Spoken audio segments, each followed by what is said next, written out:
आज के निज़ाम में इलेक्शन होंगे, जो मेयर आएगा ये रिकॉर्ड पे ले लें, ये क्लिप ले लें आप, वो रोएगा, वो कराची में मारा मारा फिर रहा होगा और अवाम अपने हालात को कोस रही होगी। अगर मैं किसी को नज़र नहीं आता बतौर MNA तो मुराद अली शाह तो पैदा ही नहीं हुआ अभी। मेरे वालिद साहब का एक नाला फटने से शहादत हुई है, वाक़या हुआ। दीगर सूबों के शहर यहाँ मिसाल देते थे, यहाँ आते थे, और आज आप देखिए वो कहाँ पहुँच गए, हम कहाँ रह गए। कराची कहीं और खड़ा है, MQM कहीं और खड़ी है, समझ से बाहर है। क्योंकि आप MNA, आपका काम है कानून साजी करना। किसी ने ये नहीं कहा कि आप जाएं उधर हेल्थ पे कानून साजी करें, जाएं ज़रा रिफॉर्म्स पे काम करें। जो आता है इस दरवाजे पे कहता है कचरा है, सड़क टूटी हुई है, पानी का मसला है, सीवरेज उबल रहा है। MNA 14 MNAs हैं और यहाँ पे कचरा पड़ा है। यार MNA का ही काम नहीं है। लोगों को कहा मैं मुलाजिम हूँ आपका, मैं नौकर की तरह आपसे पेश आऊँगा। आपके टैक्स से मेरी तनख्वाह आती है, आप मालिक हो, मैं नौकर हूँ, बताओ कहाँ लड़वाना है। ये तहरीक इंसाफ वो तहरीक इंसाफ नहीं है माजी वाली, जिसको वो लोग कहते हैं वो मम्मी डैडी हैं, या ये चीज़ें थी ना मशहूर, बर्गर बच्चे हैं, सियासी पुख्तगी नहीं है।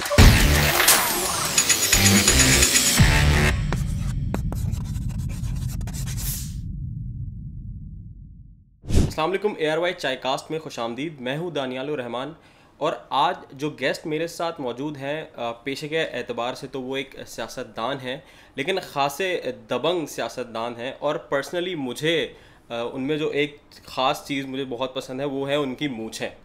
तो आपको अंदाज़ा हो गया होगा, मेरे साथ इस वक्त मौजूद हैं पाकिस्तान तहरीक इंसाफ के रहनुमा और फिक्सिट के बानी जनाब आलमगीर खान साहब। Sir, thank you so much for your time. जज़ाकल्लाह, आपने इस प्रोग्राम का हिस्सा बनाया। क्योंकि मैंने मूंछों का तस्करा तो छेड़ ही दिया है, तो यहीं से शुरू करते हैं कि आपकी जो ये दबंग अंदाज की मूंछें हैं, जो नौजवान लड़के जो हैं वो कोशिश करते हैं कि इस तरह की मूंछें रखें, क्या टिप्स कोई देना चाहें आप? देखें, मैं तो खैर मूंछें इसलिए रखी, मेरे फैमिली में मेरे ग्रैंडफादर से लेके और मेरे अंकल्स वगैरह ने वो रखी थी, हमारी फैमिली में है।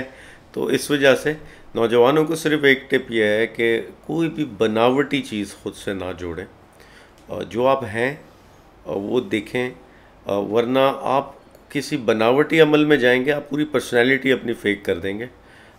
तो जो आप में चीज़ें हैं, यानी वो लोग होते हैं ना तरह तरह की चीज़ें अपना लेते, पहन लेते, और ख़ुद को बेहतर दिखाने के लिए और लोगों को दिखावा या लोगों की अपनी इमेज बेहतर करने के लिए, लोगों के परसेप्शन चेंज करने, तो वो कुछ नहीं होगा, उल्टा आप अपने आप को फेक कर देंगे। कैसे आपको आइडिया आया कि फिक्सिट और उसके बाद फिर पाकिस्तान तहरीक इंसाफ में पर्टिकुलर कि आपने यही जमात क्यों चुनी?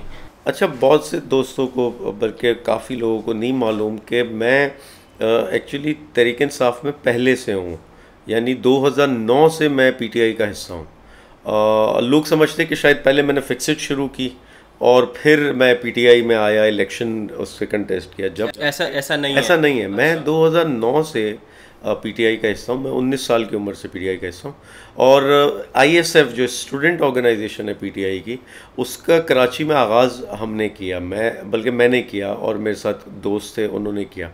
और हम आहिस्ता आहिस्ता, उस टाइम पार्टी छोटी थी तहरीक इंसाफ, मुझ जैसे दीगर नौजवानों को मौके मिले, हम पार्टी के साथ साथ ऊपर आते। तो ISF का जो आपने कहा कि आगाज़ आपने किया, तो मतलब कौन से कॉलेज या कौन से इंस्टीट्यूट, यूनिवर्सिटी? हमारा ये था कि मैं तो खुद एक प्राइवेट यूनिवर्सिटी में था कराची में, लेकिन हमने दीगर यूनिवर्सिटी कॉलेजेस में इसके अपने उसके कैंप्स बनाए, ऑफिसेज कायम किए, पूरे पहले कराची से शुरू किया, फिर सिंध में। और ये वो टाइम था कि KPK से मुराद सईद थे उस वक्त ISF के, पंजाब से फ़रूख हबीब थे ISF के, और सिंध से मैं था।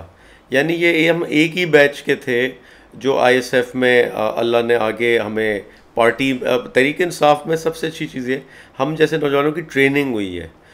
इमरान खान उस टाइम, अगेन पार्टी छोटी थी, एक्सपोजर ज़्यादा मिला, लर्निंग ज़्यादा हुई, और मैं सिंध का सदर बना ISF का, फिर मरकज़ी जनरल सेक्रेटरी, फिर मेन तहरीक इंसाफ में जॉइंट सेक्रेटरी रहा मैं।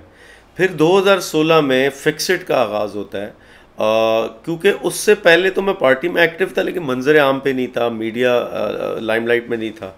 फिक्सिट की वजह से वो हुआ, और फिक्सिट शुरू करने का जो सारी सोच थी इसके पीछे, एक आम आदमी के इश्यूज़ को मेन स्ट्रीम में लाना था। एक नज़रअंदाज किए गए इश्यूज़ को मेन स्ट्रीम में लाना था। गटर का ढक्कन आज से पहले इशू नहीं था, हमने बनाया उसको अपने मुनफरिद आइडियाज़ डेमोन्स्ट्रेशन के ज़रिए। ज़रूरत क्या थी? ज़रूरत ये थी कि कच्ची आबादियों में बच्चे गिर के मरते, इसमें हर 3-3 दिन लाश उसमें मौजूद रहती, एक्सीडेंट्स होते लोगों के, और कोई इस पर बात नहीं करता। हमने इशू बनाया उसको। कचरे का इशू नहीं था इस शहर में, हमने इशू बनाया सीएम हाउस के बाहर कचरा फेंक के, एक डेमोन्स्ट्रेशन करके।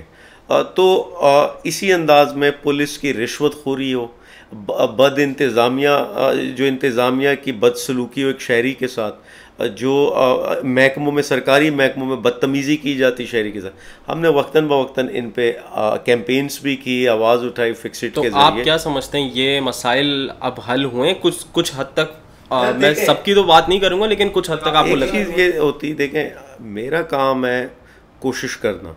कोई इशू होता उस पर हम अपनी कोशिश करते, जद्दोजहद करते। कई जगह इंसान कामयाब होता, कई जगह नहीं होता। कचरे के इशू पे अगर मैं कहूँ तो हमारा उस अमल से एक तसलसल क्रिएट हुआ, उसमें मीडिया ने, आपने उस चीज़ को पिक किया, इंतज़ामिया की खिंचाई की, सिंध हुकूमत की खिंचाई की, करते करते करते एटलीस्ट इतना मशीनरी हरकत में आई कि आज कराची में चाइनीज़ कंपनी को लाया गया, टेंडर करके सफाई का ठेका दिया गया। उसके रिजल्ट्स कुछ भी हों, यानी मैं ये नहीं कहता कराची में कोई सफाई हो गई उस वजह से। कराची में कचरा आज अभी मौजूद है और पहले से ज़्यादा बद इंतज़ामिया है इस वक्त, लेकिन मशीनरी हरकत में आती, जब आप कोई अमल करते उसके रिएक्शन में कुछ ना कुछ सिस्टम हरकत में आता, तो ये मैं समझता हूँ ये भी एक कामयाबी रहती है आपके उस अमल की। आपने एक बात की कि जो गटर का ढक्कन पहले एक इशू नहीं था, फिक्सिट ने उसे एक इशू मतलब उजागर किया कि वाकई में कचरा, ये सारी चीज़ें हैं, पसमानदा इलाकों में लोग जो है उसमें डूब के मर रहे हैं। तो ये हालात तो भी कराची जैसे शहर का, मतलब पूरे मुल्क का सबसे बड़ा शहर है ये, तो लोग तो यहाँ पे पूरी फैमिलीज़ नाले में डूब के मर जाती हैं। कोई अभी हाल ही में आपने एक वीडियो देखी होगी, एक बुज़ुर्ग जो है वो बाइक से गिर रहे हैं। तो कराची के ये तो मतलब पसमानदा इलाका, मैं कहता हूँ उससे भी बदतर हालत हो गए कराची के। देखिए, एक तो ये कि कराची के स्पेशली नाले का मुझसे ज़्यादा विक्टिम कोई नहीं है, यानी इसकी फील जो है मुझसे ज़्यादा कोई नहीं समझता, जिसके अपने घर में मेरे वालिद साहब का एक नाला फटने से शहादत हुई है, वाक़या हुआ। सिर्फ मैं ये बता रहा हूँ कि मुझसे बेहतर इसका जो फ़ील है वो कोई नहीं ले सकता, नंबर 1। नंबर 2 ये, कराची को बदतरीन बनाया गया, ऐसे नहीं हुआ, आपकी आँखों के सामने वो शहर। अच्छा, एक तो वो जो हम बुज़ुर्गों से सुनते हैं, एक वो दौर था कि इस शहर में ट्रैम चला करती थी, इस शहर में सड़क पानी से धुला करती थी, सर्कुलर रेलवे मौजूद थी, KDA जो इदारा है इसकी ज़बरदस्त प्लानिंग थी डेवलपमेंट के एतबार से। अच्छा, फिर यहाँ पर जो स्टॉर्म वाटर ड्रेन्स हैं अंग्रेज़ों के दौर से चली आ रही है, जो नाले कुदरती नाले बने हुए थे यहाँ, उसको अंग्रेज़ों ने महफूज रखा, हमने उस पर कब्ज़े किए, तजावुज़ात की, कचरा किया। अंग्रेज़ों की बनाई हुई चीज़ बजाय इसके महफूज करते बेड़ा गर्क कर दिया। कॉन्ड्यूट पानी का सिस्टम था अंग्रेज़ों के दौर का, उसका बेड़ा गर्क किया। रेलवे सिस्टम इस शहर के अंदर अंग्रेज़ों के दौर का था, बेड़ा गर्क किया। ये शहर दीगर सूबों के शहर यहाँ मिसाल देते थे, यहाँ आते थे, और आज आप देखें वो कहाँ पहुँच गए, हम कहाँ रह गए। नंबर 1, एक दौर वो था जो मैं और आपने अपनी आंखों के सामने देखा। 2008-7 से पहले कराची में तरक्की आई थी, वो चाहे निमतुल्लाह खान का दौर हो, चाहे मुस्तफ़ा कमाल का दौर हो, उसमें तरक्की आई, इंफ्रास्ट्रक्चर पे काम हुआ, गली मोहल्लों तक जो फंड्स थे वो गली मोहल्लों तक पहुँचे, काम नज़र आया। लेकिन क्या हुआ कि उसके बाद बजाय, एक तो तरक्की रुकी और रिवर्स गेयर लगाए, वापसी की तरफ गए हम। वो ये हुआ कि पीपल्स पार्टी की हुकूमत आई है सूबा सिंध में और 18वीं तरमीम आ गई। 18वीं तरमीम आईनी एतबार से कोई बुरी चीज़ नहीं है, लेकिन इसका इस सूबे में गलत इस्तेमाल किया गया। क्या ये क्यों है कि कराची में ही हम रोते हैं 18वीं तरमीम को? ये इसलिए है कि पिछले 14 साल में 18वीं तरमीम के बाद NFC अवार्ड की मद में, नेशनल फाइनेंस कमीशन की मद में, हर सूबा अपना शेयर ले लेता वफाकी हुकूमत से। फिर उसी आइन में पीएफसी अवार्ड है, प्रोविंशियल फाइनेंस कमीशन, सूबे ने नीचे डिस्ट्रिक्ट्स को उनका शेयर देना है। 14 साल में यहाँ पे ये शेयर नहीं मिला किसी डिस्ट्रिक्ट्स को, यानी कराची में 6-7 अगर ये अब डिस्ट्रिक्ट्स इन्होंने कायम किए, अगर इनको इनका शेयर मिल जाए आबादी वसाइल के हिसाब से, आधे से ज़्यादा मसला हल होता। नंबर 1। नंबर 2 ये 14 साल में लोकल गवर्नमेंट को इन्होंने एम्पावर नहीं किया, जो इस शहर का सबसे बड़ा जुल्म है। आप जब तक नीचे इंतज़ामिया मकामी इदारों को एम्पावर नहीं करेंगे, आप क्या समझते हैं? और ये आर्टिकल 148 आइन है, ये कोई ऐसी चीज़ नहीं हम बाहर से कोई चीज़ मांग रहे हैं, अलग से कोई फार्मूला ले रहे हैं इनसे। आइन में चीज़ मौजूद है, कराची में पहले चीज़ प्रैक्टिस की गई है, इसके रिजल्ट्स कराची ने असरात लिए हैं इसके। आप वो एडमिनिस्ट्रेटिव और फाइनेंशियल पावर्स नहीं दे रहे मेयर को, यानी कोई रेवेन्यू जनरेटिंग इदारा नहीं इसके पास। मेयर या बल्दियाती हुकूमत के पास कोई रेवेन्यू कलेक्शन, टैक्स कलेक्शन का कोई ज़राया ही नहीं उसके पास। जो आएगा मेयर मौजूदा कानून, मौजूदा सिस्टम में, वो रोएगा, इख्तियार का रोना रोएगा, एहतजाज करता रहेगा 5 साल। फंड्स ही नहीं उसके पास। आप मेयर के लिए खड़े हो रहे हैं? नहीं, मैं खुद तो नहीं हूँ कैंडिडेट तहरीक इंसाफ का। हमारे अभी इस वक्त 3 कैंडिडेट्स हैं जो शॉर्टलिस्ट हुए हैं। उन 3 में से कोई एक आएगा जिसको पार्टी चूज करेगी। तो फिर तहरीक इंसाफ के मेयर का क्या लायमल होगा? आप कह रहे हैं कि जब पावर कोई भी मेयर आएगा तो उसको इख्तियारात नहीं मिलेंगे, तो तहरीक इंसाफ का भी लेट से अगर इलेक्शन जीत जाते हैं, लोकल बॉडी इलेक्शन जीत जाते हैं और तहरीक इंसाफ का मेयर आ जाता है, तो क्या कराची का शहरी फिर वही प्रेस कॉन्फ्रेंसेस देखेगा और ये सुनेगा कि हमारे पास इख्तियारात नहीं है? देखें, तहरीक इंसाफ के पास जो कंपेटिटिव एज है, यानी जो दूसरों के पास नहीं, पीटीआई के पास है, और वही चीज़ है जो हमें आगे कराची की बेहतरी में फ़ायदा देगी। वो ये है, पीटीआई वाहिद जमात है जो सूबे में हुकूमत बनाने की अहलियत रखती है। कराची की वाहिद जमात है। पीटीआई वाहिद जमात है जो वफाकी हुकूमत बनाने की अहलियत रखती है। इन 2 हुकूमतों के बग़ैर, सपोर्ट के बग़ैर अगर मेयर होगा, वो उसके हाथ पांव कटे हुए होंगे। यानी अगर सूबे में पीटीआई का हुकूमत होती और मेयर पीटीआई का होता, तो आप उसको फंड भी कर सकते, उसके लिए कानून साजी भी कर सकते, उसको एम्पावर कर सकते कानूनी तौर पे। और अगर वफाक में आपकी हुकूमत होती तहरीक इंसाफ की, तो आप वहाँ से अपने मेयर को फंडिंग कर सकते, जिस तरह मुशर्रफ दौर में, देखिए मुस्तफ़ा कमाल हो या नेमतुल्लाह खान हो, इनको जो फंड हुआ ज़्यादातर वो मुशर्रफ से, वफाक से की गई फंडिंग, और फिर वो पैसा यहाँ लगा। क्योंकि होता ये, कोई भी डिक्टेटर आता वो असेंबलीज़ को, प्रोविंशियल असेंबली और वफाकी असेंबली को बाईपास करना चाहता, उसको डिसफंक्शनल करता, और वो चाहता कि निचली सतह तक रूट्स में मैं जाऊँ, वो फंड्स के एतबार से, इंतज़ामी एतबार से। और ये अयूब खान के दौर में भी ये हुआ। अच्छा, मुस्तफ़ा कमाल की अपनी स्टेटमेंट है रिकॉर्ड पे, वो कहता कि मेरे जो भी 4-5 साल का जो टाइम था, उसमें जरदारी दौर में मैं कोई काम नहीं कर सका।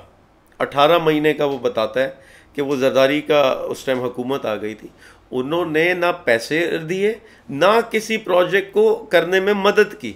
वेयरएज जब तक मुशर्रफ था, यानी फेडरल गवर्नमेंट की सपोर्ट थी, तो नेमतुल्लाह खान भी डिलीवर कर सका, पीछे से फंडिंग हो रही थी, और मुस्तफ़ा कमाल भी कर सका। इसी अंदाज में पीटीआई वफाक में होती है और मेयर होता है पीटीआई का, तो ये चीज़ फ़ायदेमंद है। पीटीआई सूबे में होती है और मेयर होता है पीटीआई का, तो ये चीज़ फ़ायदेमंद है। आज की सिचुएशन में, ये मैं आपको लिख के दे रहा हूँ, अगर ये नहीं होता, और मैं अगेन ये कह रहा हूँ, हम में और बाकी जमातों में एक ये बहुत बड़ा फ़र्क है कि हम वो अहलियत रखते हैं 3 या 4 महीने बाद जब कभी इलेक्शन होते हैं, हम हुकूमत बनाने की अहलियत रखते हैं, बाकी कोई नहीं रखती। आज के निज़ाम में इलेक्शन होंगे, जो मेयर आएगा, ये रिकॉर्ड पे ले लें, ये क्लिप ले लें आप, वो रोएगा, वो कराची में मारा मारा फिर रहा होगा, और अवाम उसको कोस रही होगी, और अवाम अपने हालात को कोस रही होगी। आपने जो ये बात की कि बिल्कुल सही बात है ये, और यही बात MQM, यही बात फारूक सत्तार भी करते हैं, यही बात मुस्तफ़ा कमाल साहब भी करते हैं कि जब कि सिंध हुकूमत और इख्तियारात जो है वो मेयर को नहीं मिलता है, तो कराची की या सूबे की बेहतरी के लिए तो आप सारी जमातें मिलके क्यों नहीं करती हैं इस पे कोई काम? देखिए प्रॉब्लम यह है कि हमने जब हमारी फेडरल हुकूमत थी उस टाइम ये कोशिश की गई।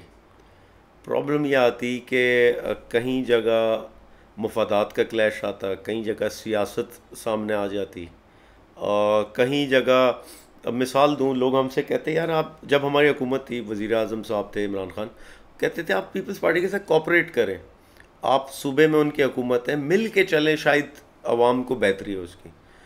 कोऑपरेशन कैसे होगी मुझे बताएं। उनके जरदारी को हमने जेल में डाला हुआ था, उनकी मोहतरमा फरियाल को हमने जेल अडियाला में डाला हुआ था, वो हमसे कोऑपरेट करेंगे?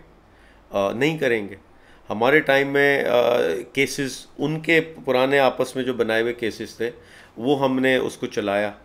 जब आप इन पे, अच्छा शर्जील मेमन पे केस था, है अभी भी, आगा सिराज पे, सब पे केसेस थे, तो कॉपरेशन तो नहीं होगी। और कॉपरेशन का ये लेवल था कि वज़ीर आज़म इमरान खान कराची आते, वज़ीर आला रिसीव करने नहीं आता, गवर्नर इमरान इस्माइल साहब जाते थे।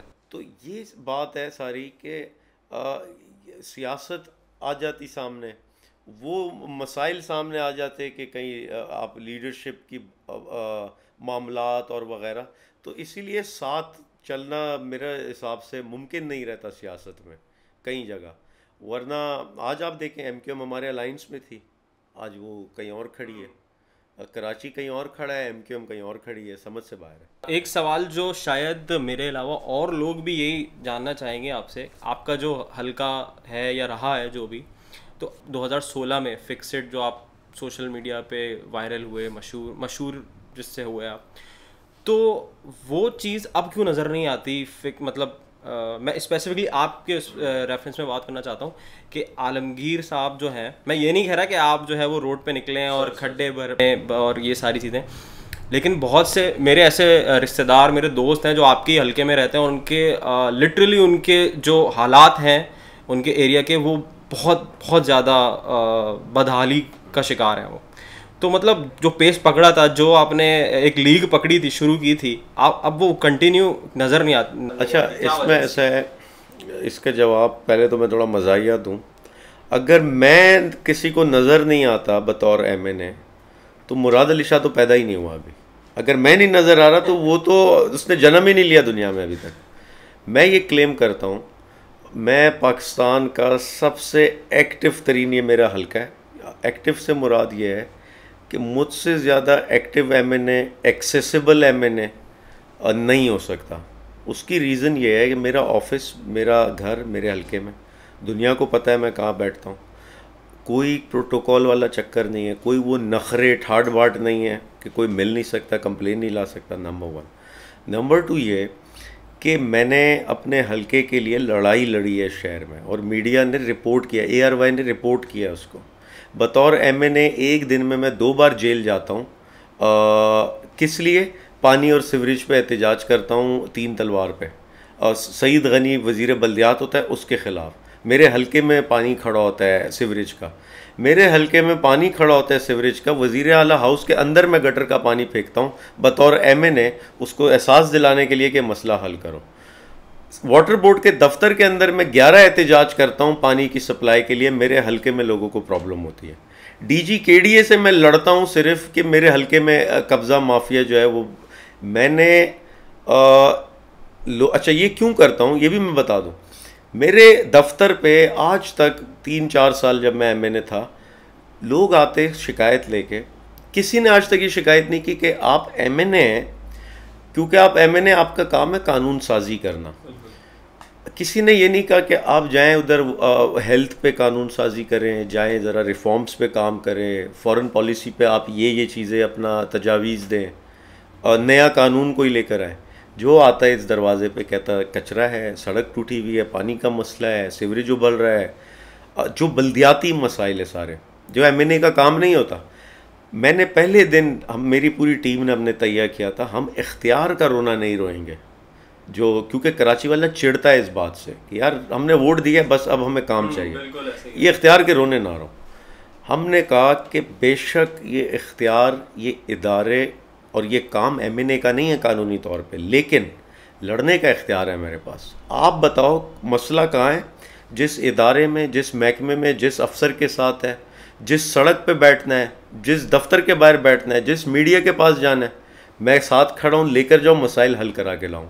और यही किरदार अपनाया और लोगों को कहा मैं मुलाजिम हूँ आपका, मैं नौकर की तरह आपसे पेश आऊँगा।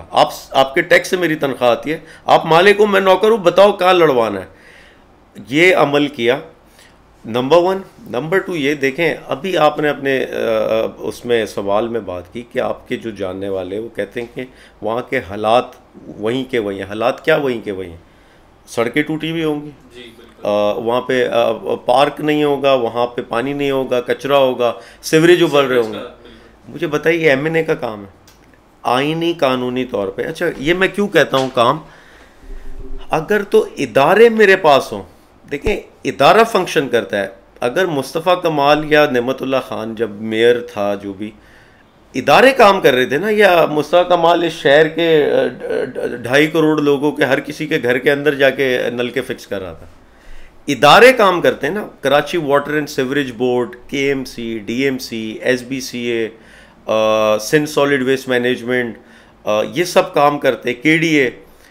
एक इदारा मेरे पास नहीं है भाई बतौर एमएनए। मेरी अच्छा इदारे हैं पीपल्स पार्टी के पास, सूबाई हुकूमत उनकी है। या तो सूबाई हुकूमत तहरीक इंसाफ की होती तो मैं उधर कुछ काम करा सकता, तो वो इदारों पे मेरी कोई ग्रिप होती। ये बिल्कुल ऐसे है मेरे भाई, लाहौर में आज की तारीख़ में अक्सरियत एमएनएज़ नून लीग के हैं। लाहौर शहर में कोई मसला होता, कचरे का, सड़क टूटी होती, सीवरेज का, पानी का मसला होता, आप नून लीग के अपोजिशन के एमएनए से सवाल करते, या वहाँ के बल्दियात के मिनिस्टर से सवाल करते, या सूबाई हुकूमत या चीफ मिनिस्टर से सवाल करते, जिसके पास इदारे जो एलडीए लॉ डेवलपमेंट अथॉरिटी देख रहा, या वगैरह।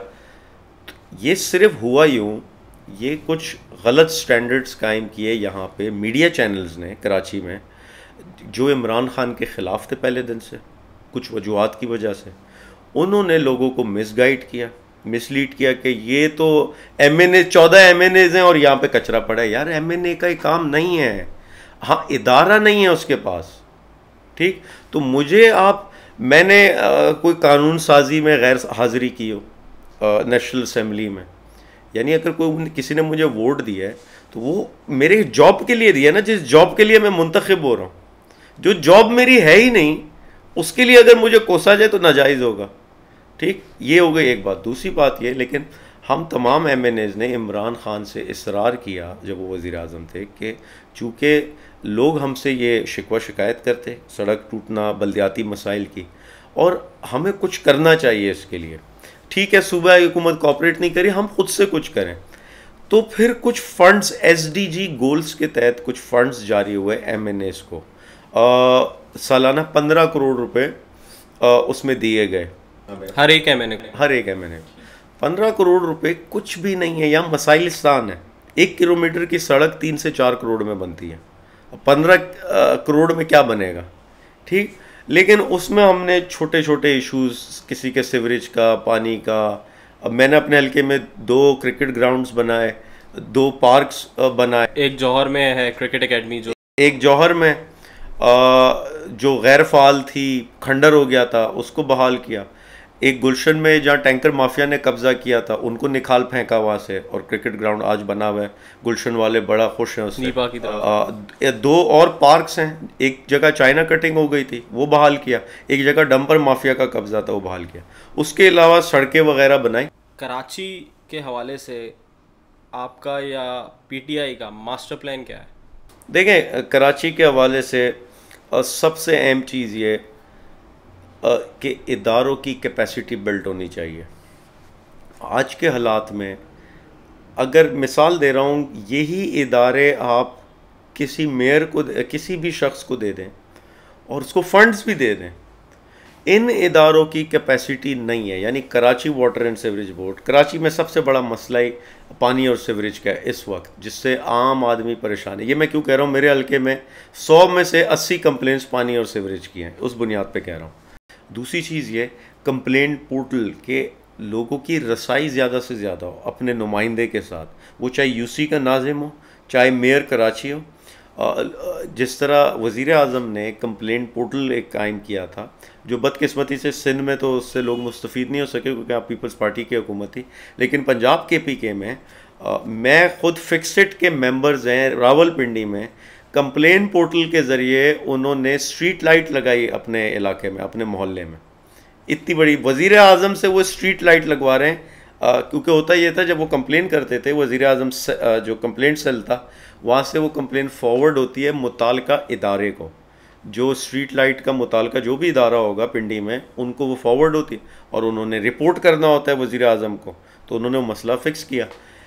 इस चीज़ को यहाँ इंशाल्लाह अगर हमारा मेयर आता है हम एक कंप्लेन पोर्टल यहाँ पर लाएंगे कि शहरियों को ये फ़ायदा हो कि अपनी कंप्लेन बता सकें। लेट से कि पीटीआई की हुकूमत बन जाती है सिंध में, तो सीएम कौन बनेगा? देखें ये कबल अज़ वक्त है कि इस पे, क्योंकि in the end Imran Khan साहब का डिसीशन है, कोर कमेटी तहरीक इंसाफ की जो होती है, जो हमारे सीनियर उसमें हमारे लीडरान हैं उनका डिसीशन है, तो कुछ नहीं पता, यू नेवर नो कि कौन होगा कैसे होगा। बल्दियाती इंतखाबात में पीटीआई की कोई इतनी कोई ख़ास मार्केटिंग या कोई प्रमोशन नज़र नहीं आई, क्या वजह है इसकी? देखें दानियाल भाई, अहम बात ये थी कि एक तो इलेक्शंस का आखिरी वक्त तक ये तयन नहीं हो रहा था कि हो भी रहे हैं कि नहीं हो रहे, नंबर वन। नंबर टू ये यानी उस हिसाब से आप प्लान करते ना, और फिर जब हम जब फुल फ्लेज प्लानिंग को एग्जीक्यूट करने में आए तो पता लगा वो मुलतवी हो गया इलेक्शन। एक चीज़ ये, दूसरा ये कि हम ये जो इम्पोर्टेड हुकूमत रिजीम चेंज के बाद जो सारा सिनेरियो बना, उसके बाद एक मुज़ाहिमती सियासत में आ गए। हमारे लोगों पे एफआईआर बन रही है, लोग गिरफ़्तार हो रहे, लॉन्ग मार्च हो रहा वगैरह वगैरह, जल से जुलूस हो रहे, हर हफ्ते ही कोई ना कोई एहतजाज होता। तो यानी सबसे बड़ी मिसाल ये, यहाँ बल्दियात के इलेक्शन हो रहे, हम इलेक्शन कमीशन के बाहर एहतजाज कर रहे थे ये इम्पोर्टेड गवर्नमेंट वाली कैंपेन पे, तो हमें वक्त नहीं मिला इसकी तैयारी, फोकस्ड रह के इसकी तैयारी करने के। यानी बल्दियात का इलेक्शन आप 6 महीने पहले से प्रॉपर तैयारी करते तो हमें कम वक्त मिला, क्योंकि हम सारी एजिटेशन में लगे हुए थे, हर कारकुन बेचारा लगा हुआ था और कारकुनान के घर पे छापे पड़ रहे थे। तो इससे वोट बैंक में फ़र्क तो नहीं आएगा? इससे वोट बैंक हमारा मज़ीद मजबूत हुआ है, इससे मज़ीद हमदर्दी ज़्यादा हुई है जो इमरान खान या तहरीक इंसाफ के साथ किया गया पंजाब में, कराची में, केपी में तो खैर हमारी गवर्नमेंट थी, तो इससे तो और स्ट्रॉन्ग हुए लोग। आप देखें कि वो जो हमारा लॉन्ग मार्च था, किस कदर इन्होंने 1500 से ज़ायद रेड्स की हैं, हमारे हज़ारों लोगों को पकड़ा इन्होंने, उसके बावजूद कराची नुमाइश पे ख़वातीन बैठी हुई थी, हमारे यहाँ के लीडर्स को गिरफ़्तार करके ले गए, कोई वारंट नहीं। मेरे अपने घर पे पूरे ज़िले की पुलिस आई बग़ैर वारंट के, घर में कूद रही है, तलाशी कर रही है वगैरह, और कोई वारंट नहीं उसके पास। पहले छापा मारते, बाद में केस सोचते केस क्या बनाना है, और फिर गद्दारी का केस बना देते। तो ये सीन था, हमें उसके लिए वक्त नहीं मिला, लेकिन तहरीक इंसाफ वाहिद जमात है कराची में जो 246 यूनियन काउंसिल्स में से 241 यूनियन काउंसिल्स पे अपने उम्मीदवार लेके उतरी है। कराची की सबसे बड़ी जमात उभर के सामने आई है। इतने उम्मीदवार किसी जमात के नहीं हैं कराची में इस वक्त। ये साबित करता कि हमारी मकबूलियत पहले से कहीं ज़्यादा है, इसीलिए लोग टिकट लेने आते, इसीलिए इस प्लेटफॉर्म से लोग लड़ना चाहते। और हमारी जो अप्रोच थी वो ये थी कि हमें कैसे अक्सरियत यूनियन काउंसिल जीतनी है, नंबर वन। नंबर टू ये जो अप्रोच थी कि हमने डोर टू डोर कैंपेन पे ज़्यादा फोकस करना है, ज़्यादा तरजीह देनी है, यानी घर घर पहुंचना है।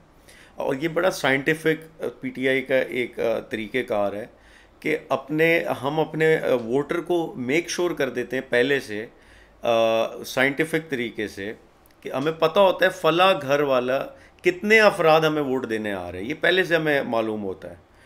तो हमारे सारे तरजीह फोकस उस तरफ था। हमारी मार्केटिंग, हमारी एडवर्टीज़मेंट वो पहले से वीक थी, लेकिन अभी बेहतर होनी थी कि ये मुलतवी हो गए वगैरह। तो इंशाल्लाह आप देखेंगे कि अभी उसमें बेहतरी भी आएगी और हमें फ़ुर्सत नहीं मिल रही इन चीज़ों के लिए। बाकी अगेन मैं ये कहूँ कि वोट बैंक पीटीआई का पहले से कहीं ज़्यादा मजबूत है। आज वो जो पीटीआई का वोटर था वो एक जियाला वोटर बन गया। अभी वो आज पहले से ज़्यादा ज़िद्दी हो गया। इमरान खान उसकी ज़िद बन गई है। अब वो इस ज़िद में निकलता है। वो आप सोचें, इमरान खान के एक कॉल पे, एक दिन के नोटिस पे बाग़े जिना जो है वो भर देते हैं। मैं एमएनए था, मुझे पार्टी ने नहीं कहा कि यार आप इतनी बसेस लेके जाओ, ये भर के लाना, पोस्टर लगाओ, बैनर लगाओ। सिर्फ सोशल मीडिया पे तारीख़ और वक्त बताया जाता है रमज़ान में अफ्तारी के बाद कि बाग़े जिना पहुँचे, इमरान खान आ रहा है, और लोग पहुँचते। वो बाग़े जिना भर दिया जाता।